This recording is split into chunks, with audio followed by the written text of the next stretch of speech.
Hi guys, welcome back to I Speak English.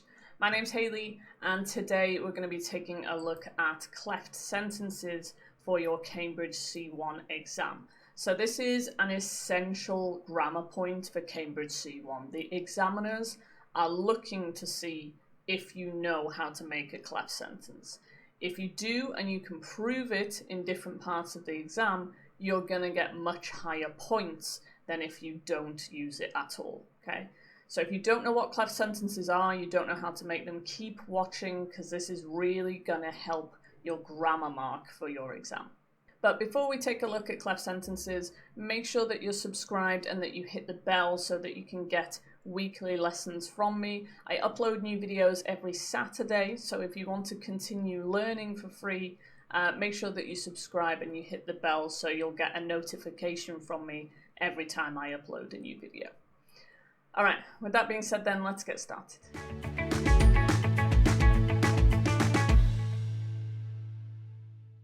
So as I just said, cleft sentences are essential in your Cambridge C1 exam, but why? Where are they going to come up in the exam?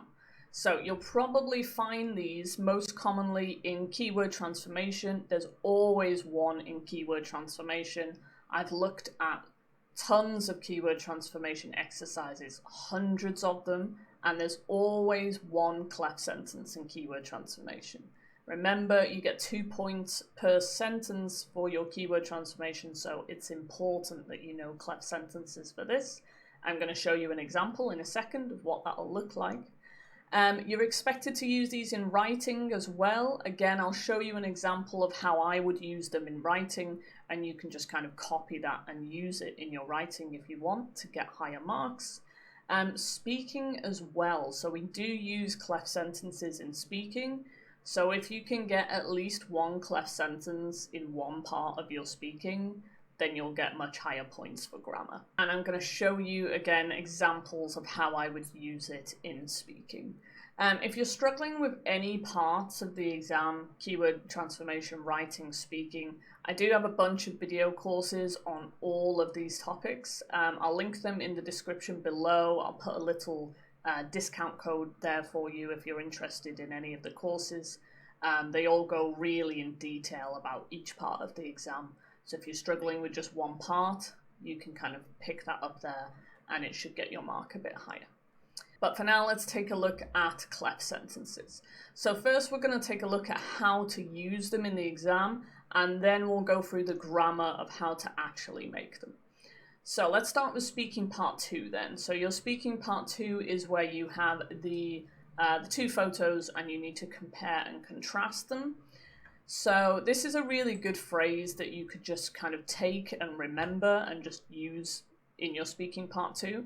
If you remember this, what strikes me about the first photo is that, and then you can just describe something that you see in the photo and compare it to the second photo, okay? What strikes me about the first photo is that the man looks to be quite angry, whereas in the other photo, and then you make a comparison. Okay, so this is a cleft sentence, what strikes me. Second one, you could say, it is the man on the left who might be feeling down, whereas the other man, da, da, da. Okay, so you'd say, it is something that, and then you make an observation. So we just use this for emphasis, really. It just makes whatever comes after to be a bit more important in the sentence. That's basically all you're doing. So you can kind of take these two sentences and just keep them in your mind while you're in your exam, and you'll get higher points. Moving on to speaking part 3, so where you're having your collaborative task with the other person in your exam, you're discussing the options in terms of a question. You could say something like this. It is the convenience of instant messaging that has transformed how we communicate. So again, convenience becomes more important in the sentence now because it comes after to be. Okay. So rather than saying instant messaging is really convenient and has transformed the way we communicate, you flip the sentence round. It is the convenience of instant messaging. You could also say something like, what worries me about the whatever topic or option you're talking about is that, blah, blah, blah. And then you make your observation. Okay. So you can use them there. Remember, if you do have any questions about this or you're not exactly clear on what I'm saying, just leave me a little comment and I'll get back to you when I can. For now, we're going to move on and take a look at keyword transformation. Okay, so this is something similar to what you get in your exam. So you'll have your sentence here, her dedication impressed her parents the most. And then your word is thing, and then your sentence starts with the. You've got the was her dedication. Again, I know that we haven't looked at how to make cleft sentences yet. You've seen a couple of examples, but I am going to test you a little and see if you already know how to make them. So I'm going to give you 10 seconds to try and complete this sentence. Okay, so you've got 10 seconds. Try to complete the sentence so that it has the same meaning as the first one. All right, you've got 10 seconds. Off you go.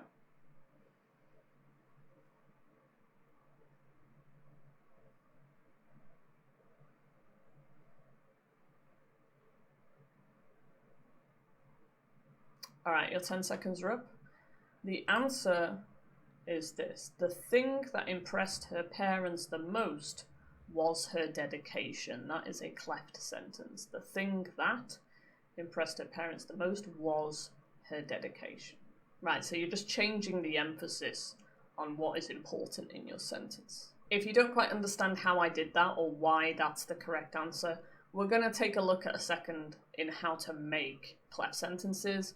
For now, we're going to move on to writing. I'm going to show you how I would use it in writing. Okay, so if you're writing a proposal, you could say something like this. It's the comprehensive nature of this training program that makes it an ideal solution. Okay, so you've got it is, clause, and then that, and another clause. So you could use that in a proposal. You could also use it in a review, again for emphasis. It is the exceptional quality of the food which sets this restaurant apart. So again, you've got it is, clause, which, clause. So we're emphasizing whatever comes after to be. The exceptional quality is emphasized here. The comprehensive nature is emphasized here. Alright, so that's how I would use it in writing. Alright, so let's take a look at what is a cleft sentence and how to make it. So first we're going to concentrate on what cleft sentence is. You have two different types of cleft sentences. We're going to take a look at what cleft sentences first. So as I said, we use this for emphasis. Whatever you want to emphasize in your sentence will always follow is or was. Okay, so our normal sentence, not a cleft sentence, just a normal sentence would be, I found the language barrier challenging. Now let's say we want to emphasize the phrase language barrier. In order to emphasize that, we put what at the first, a clause, what I found most challenging, to be in either was or is, depending on if you're talking in the present or the past. And then the thing you're emphasizing, the language barrier, comes after to be. Okay? What I found most challenging was the language barrier. The language barrier is now emphasized in that sentence. Okay? So I found the language barrier challenging, normal. C1, cleft sentence. What I found most challenging was the language barrier. Okay, so you can, again, you can use this in writing to make your writing more emphatic. You'll get extra points for grammar. You can also use it in speaking, and you need to be able to recognize it and produce it in keyword transformation as well. Okay, so that's to emphasize a noun. What if you want to emphasize a verb? Okay, what you need to do, or an action. To emphasize an action, again, the thing you're emphasizing always comes after to be, comes after is or was.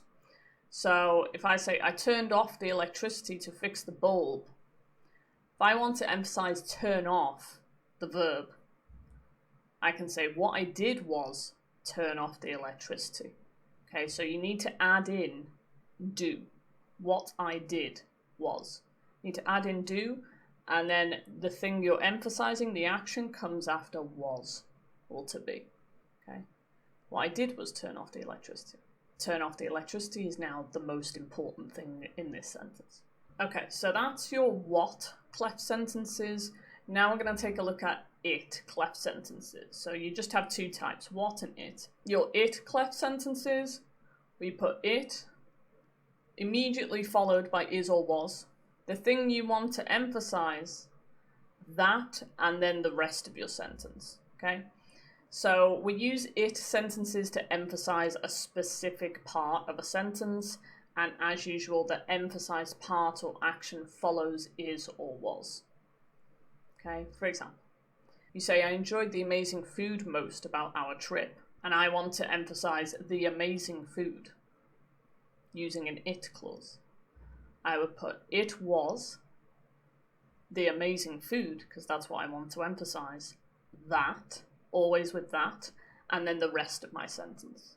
It was the amazing food that I enjoyed most about the trip. So the amazing food is now emphasized. I could also use a what clause here. I could say, what I enjoyed most about the trip was the amazing food, and the amazing food is still emphasized. So remember, whatever you're emphasizing always goes after to be, was or is, both for an it sentence and a what sentence. Okay, so let's have a quick test then to see if you were listening. Okay, I've got a sentence here and I want you to rearrange that sentence into a cleft sentence. Okay, so you've got studying abroad changed my perspective on life. I want you to emphasize studying abroad. This is the thing that's going to be emphasized. Remember, what you're emphasizing comes after to be, either was or is, and I want you to use a what clause. I'm going to give you 10 seconds. Write a phrase in the comments and I'll correct you. All right, you've got 10 seconds, off you go. Make a cleft sentence.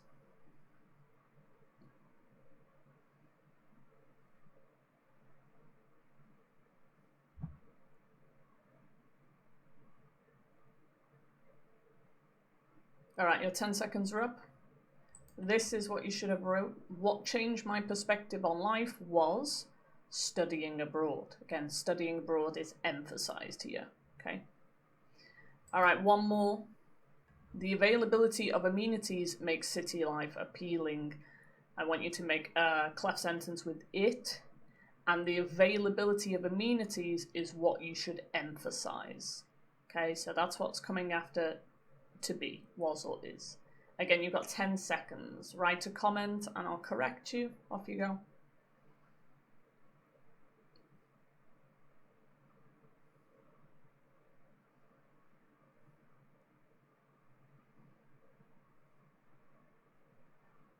All right, you're out of time. That's your 10 seconds up. Write me a comment.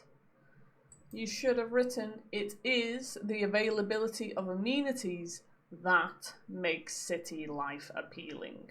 Okay, so remember with it, be comes immediately after it. It was or it is, the thing you're emphasizing, that, and then the rest of your sentence. All right, so that is cleft sentences. Make sure you know them. Make sure you know them well, because you have to be able to show the examiner that you know this grammar point. If you can show that to the examiner, you'll get high marks for grammar across the board. Okay, so make sure you know it. If you found this video useful, please do give it a quick like. It just helps it to kind of get to more people so that they can learn for their exam as well. If you've got any questions or comments, leave them below and I'll try and get back to you when I can. Make sure that you're subscribed and that you hit the bell so that you get weekly videos from me too. All right, that's all from me, and I'll see you in another video soon. Bye.